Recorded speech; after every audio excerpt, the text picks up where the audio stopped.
Olá pessoal, tudo bem com vocês?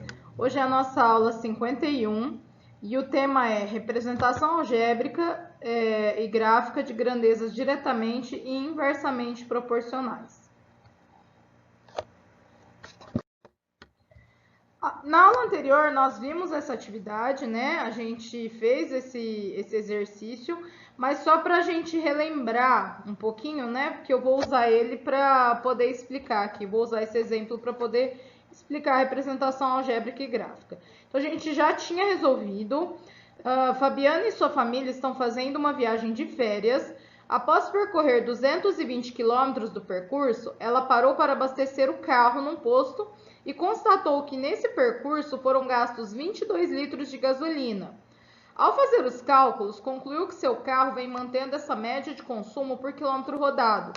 Nessas condições, aproximadamente, quantos litros de combustível serão necessários para a viagem da família, que totalizará 380 quilômetros? Então, quais as grandezas que eu tenho? Eu tenho os quilômetros rodados e a quantidade de combustível.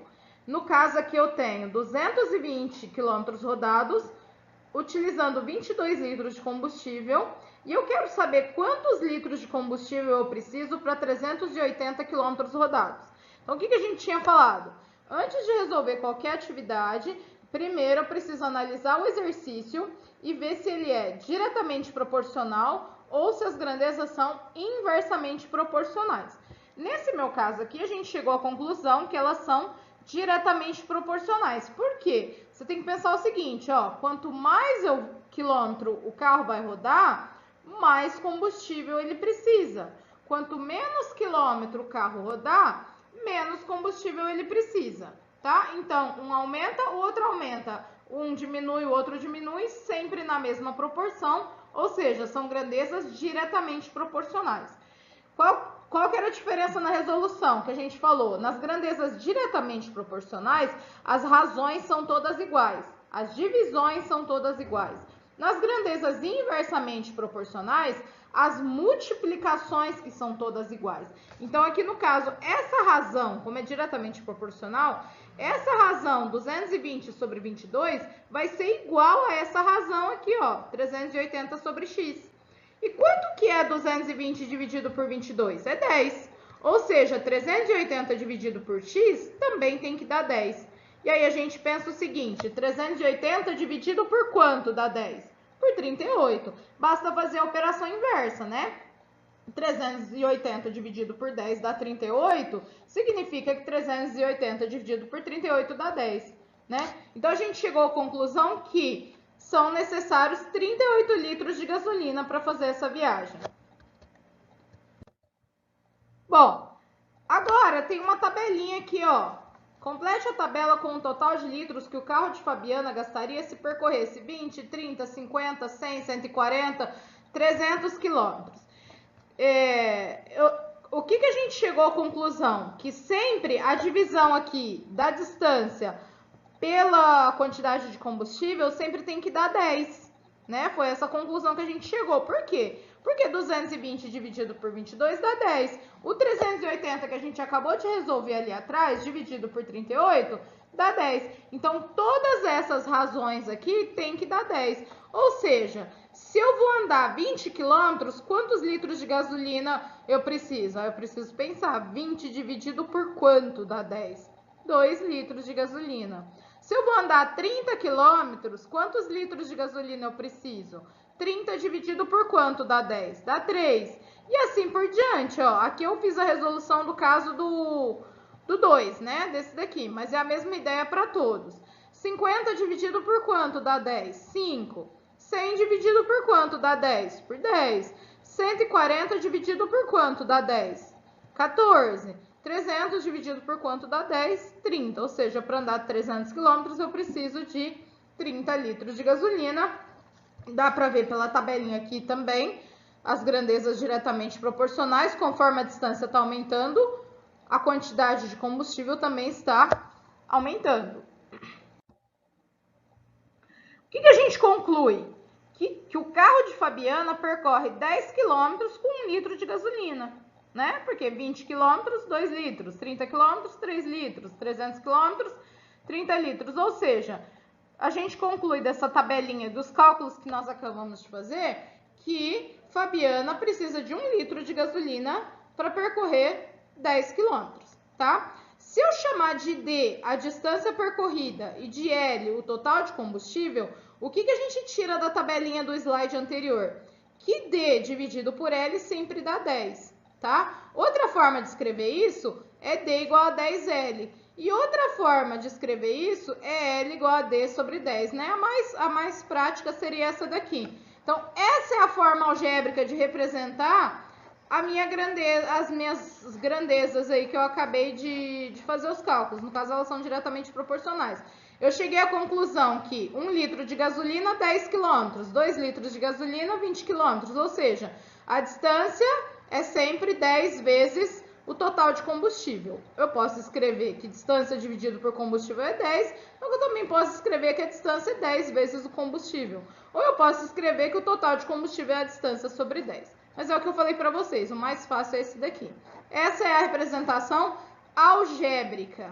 E a representação geométrica, representação cartesiana, né? No caso, seria a representação gráfica, não geométrica, desculpa. Aqui um gráfico, né? Esse é um gráfico representando, tá bem pequenininho os números aqui. Antes de traçar essa reta, eu coloquei os pontinhos que a gente tinha no gráfico, né? 20 quilômetros, aqui no eixo X eu coloquei a distância percorrida, no eixo Y eu coloquei o total de combustível, e aí eu fui ligando, ó, aqui eu tenho 20 quilômetros, 2 litros, 40 quilômetros, 30 quilômetros, 3 litros, aqui outro ponto, ó, 50 quilômetros, 5 litros. Outro ponto que a gente tinha lá no gráfico, 100 quilômetros, 10 litros. Esse aqui, 140 quilômetros, 14 litros. E esse daqui, ó, 300 quilômetros, 30 litros. Esses são os pontos que a gente tinha lá na tabela. O que a gente percebe? Que eu consigo unir esses pontos com uma única reta, ó. Tracei uma reta e essa reta, ela passa aqui na origem, ó.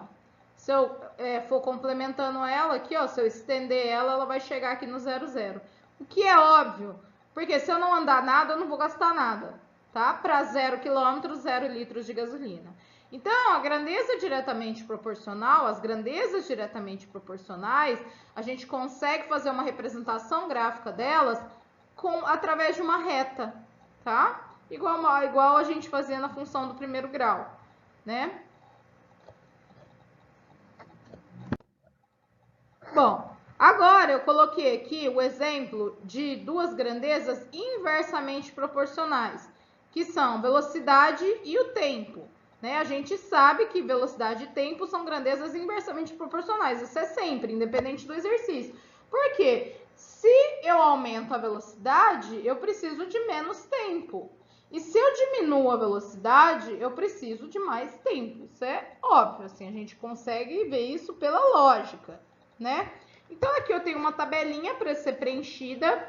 E o que essa tabelinha me informa? Que quando eu estou a 120 km por hora, eu chego no meu destino em 4 horas. O 80 aqui eu preciso preencher. Aqui em 5 horas também preciso preencher a minha velocidade. 100 km por hora preciso preencher meu tempo. E aqui 8 horas eu preciso preencher minha velocidade. Tudo isso eu vou preencher através dessa informação aqui, ó. Que se eu estiver a 120 por hora, eu vou chegar ao meu destino em 4 horas. Qual que é a diferença das grandezas diretamente proporcionais e das grandezas inversamente proporcionais? Nas diretamente proporcionais, todas as razões são iguais. Nas inversamente proporcionais, todas as multiplicações são iguais, né? Então, aqui, se eu fizer 120 vezes 4, vai ser 80, igual a 80 vezes esse número desconhecido, igual a esse número desconhecido vezes 5, igual a 100 vezes esse tempo, igual a essa velocidade vezes 8. Todas essas multiplicações têm que chegar no mesmo resultado. Então, a gente usou essa regrinha para poder descobrir esses espaços vazios. 120 vezes 4 vai ser igual a 80 vezes x. Chamei de x, né? O mais simples a gente chama de x. Então, 120 vezes 4 igual a 80x, ou 80x igual a 480. Passei o 80 dividindo, descobri aqui que o meu x é igual a 6. Ou seja, se eu estiver a 80 km por hora, eu vou chegar no meu destino em 6 horas. Vamos tentar descobrir o outro agora. Posso usar o 120 vezes 4, posso usar o 80 vezes 6, dá 480 do mesmo jeito. Então, 120 vezes 4 é igual a x vezes 5. Pode chamar de y, z, t, eu coloquei tudo como x, tá? Então, 120 vezes 4 igual a 5 vezes x vezes 5, ou 5 vezes x. 5x igual a 480, x igual a 480 dividido por 5, x igual a 96. Ou seja, se eu for a 96 km por hora, eu vou chegar ao meu destino em 5 horas, certo? Aqui, gente, a tabelinha seguiu uma ordem errada. Na verdade, eles deveriam ter colocado o 96 aqui e o 80 aqui, para ir diminuindo certinho, né? Para vocês enxergarem isso. Conforme diminui a velocidade, aumenta o tempo, né? Aqui, ó, do 120 para o 96, diminuiu a velocidade, aumentou o tempo em 1 hora. Depois do 96 para o 80, diminuiu mais a velocidade, aumentou mais ainda o tempo em mais 1 hora. E assim eu fui fazendo para todas as outras, né? Igual para esse 100 aqui, para esse 60 e assim por diante, né? Aqui tá tudo fora de ordem, né? Seria interessante se tivessem colocado 120, 100, depois o 96, depois o 80, depois o 60. Mas ainda assim dá para vocês enxergarem isso, né? Que conforme diminui a velocidade, aumenta o tempo. Então, foi feita essa proporção aqui em todos eles, né? Todas essas multiplicações tem que dar 480. Foi assim que eu descobri, né? Esse 4,8 e esse 60 km por hora. Agora a gente vai pegar esses valores aqui e vai tentar representar algebricamente, né? Seria em forma de equação e graficamente, com um gráfico no plano cartesiano. Algebricamente, o que eu tenho? Que todos os casos, se eu multiplicar a velocidade por tempo, tem que dar 480. Foi o que a gente viu lá na tabela, tá? Se a gente pegar essa informação e jogar no gráfico, o que vai acontecer? Eu vou colocar aqueles valores que a gente tinha na tabela, mas eu posso usar quaisquer outros, ó. Quando a velocidade é 60, aqui nesse caso, no eixo X, foi colocada a velocidade e no eixo Y foi colocado o tempo. Então, aqui eu tenho, ó, 60 num tempo de 8 horas. 80 num tempo de 6 horas. Vocês podem ver que todas essas multiplicações têm que dar 480. Aqui eu tenho 120 num tempo de 4 horas. O que a gente percebe aqui? A diferença desse gráfico para o gráfico das grandezas diretamente proporcionais. Nesse caso aqui, eu não consigo traçar uma reta que passa ao mesmo tempo por todos esses pontos, tá? Então, no caso das grandezas inversamente proporcionais, a gente consegue colocar no gráfico, a gente colocou as medidas aí e tal, mas a gente não consegue traçar uma reta que passa por elas, tá? Isso acontece nas inversamente proporcionais. No caso, lógico, se forem grandezas não proporcionais também, que não tem proporção entre elas, provavelmente não vai ser possível traçar uma reta, tá? Então, no caso das grandezas diretamente proporcionais, quando a gente faz a representação gráfica, a gente consegue traçar uma reta que passa ao mesmo tempo por todos os pontos. No caso das grandezas inversamente proporcionais, a gente não consegue fazer isso. Certo, pessoal? Então, por hoje é só. Espero que vocês tenham gostado. Não esqueçam das atividades, né? E até a próxima aula.